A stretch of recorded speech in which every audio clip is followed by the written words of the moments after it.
aad buu maasan yahay waryaheena Ibraahim Cali Nuur oo warbixintaasi nooga soo diray Shabeellaha Dhexe markan aynu aadno Shabeellaha Hoose waryaha kale halkaas nooga soo warramo waxa uu kulmay gudoomiyaha deegaanka ceelasha biyaha ee gobolka Shabeellaha Hoose wuxuuna kala hadlay xaaladda iyo sidoo kale guud ahaan dhibaatooyin maalmihii u dambeeyay ka jiray meelahaas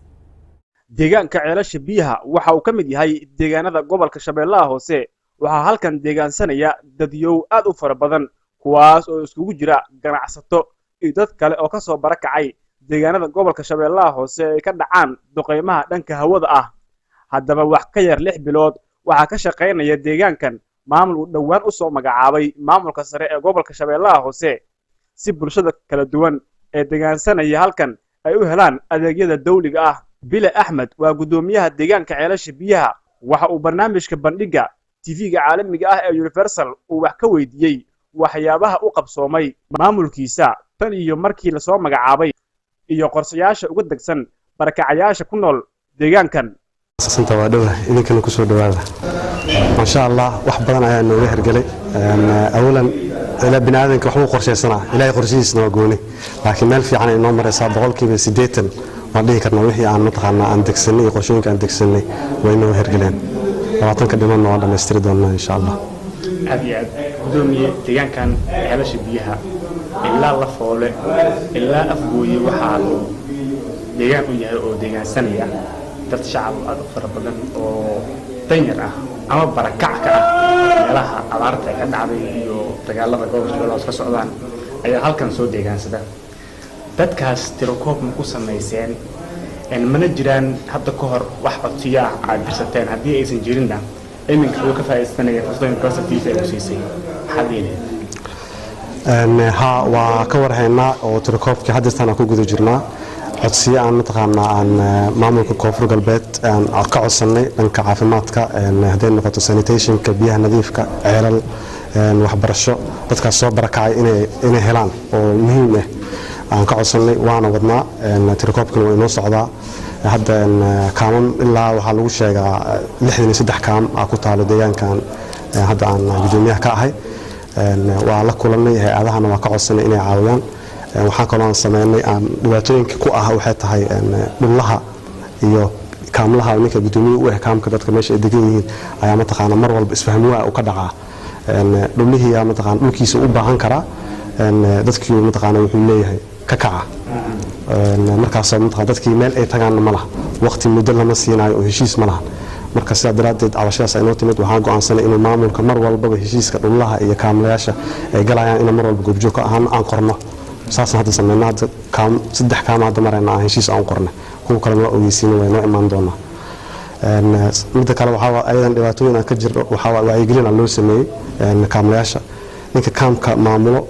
markii uu dhullaha u soo ogeysiiyo oo uu yiraahdo meesha iga guur waa u baahanahay dadkii uma sheegayo dadka ima sheego iska aamusa markii maalin ama laba maalin ka dhimantaa waxay aad ku cabaada maamulkan u soo cabaada wuxuu leeyahay meel aadamana laba maalin la siiyay hadoo gartii markii la galan waxa la ogaanaa in mar hore ogeysiiska la siiyay marka waa caqabadahaas aad u badan waana ka hortagoona heshiisidaas in maamulku mar walba uu ka warhayo heshiisida ay la galayaan duulaayo si looga hortago aad ma jiraan marka wax hay'ada ah oo ila soo xariiray ilaa hadda dadkaas inay caawiyaan diyaar u ah hadda anaga waa cusubnahay oo hoola kala mataqaana xooga saarnay tirakoobka baahidooda inaan qorno kadib aan u dalmo waxaan rabnaa in hadda dalabka aan sameeyno mashaariicda sanadka dambe waa oo qorshaheeni kale oo mataqaana maamulka deegaanka u baahan ayaa naga badan laakiin waa codsi aan u dirnay si mashaariicda sanadka dambe loogu daro hadduu ilaahay yiraahdo gudoomiye Ahmed Nolira ayaa tahay deegaanka ayaa dhawaan lagu soo magacaabay ceelasha biyaha ilaa la foole waa deegaan aad u balaaran dhalinyaro fara badan ayaa ku dhaqan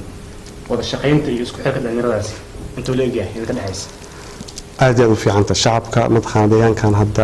dad shacab aad u fiican waayo oo mataqaana dhalinyaradooda aad iyo aad ay ugu yimaadaan xafiiska oo mataqaana waan dhiirigeliyaa oo dad aqoon wax barto waayo wax ay ka caawdaan waxa waaye shaqo la'aan hadda dhalinyaro maalin dhaweed ii timaaday waxay tiri waxaan rabnaa inaan ka aasaasno shirkad nadaafadda ka shaqeyso oo qashinka guryaha ka qaado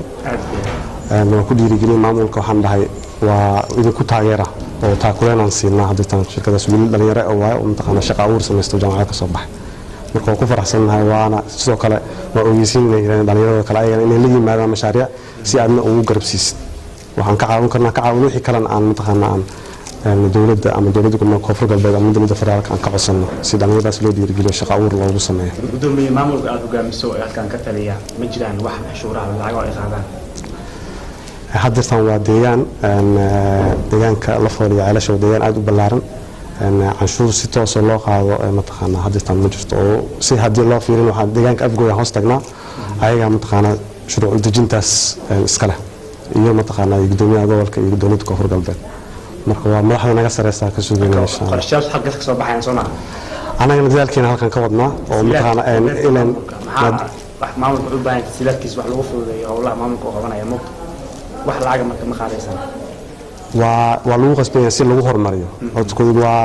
dawladda ama maamul ma hormaraysa haddaana mataqaanaa aysan canshuur qaadin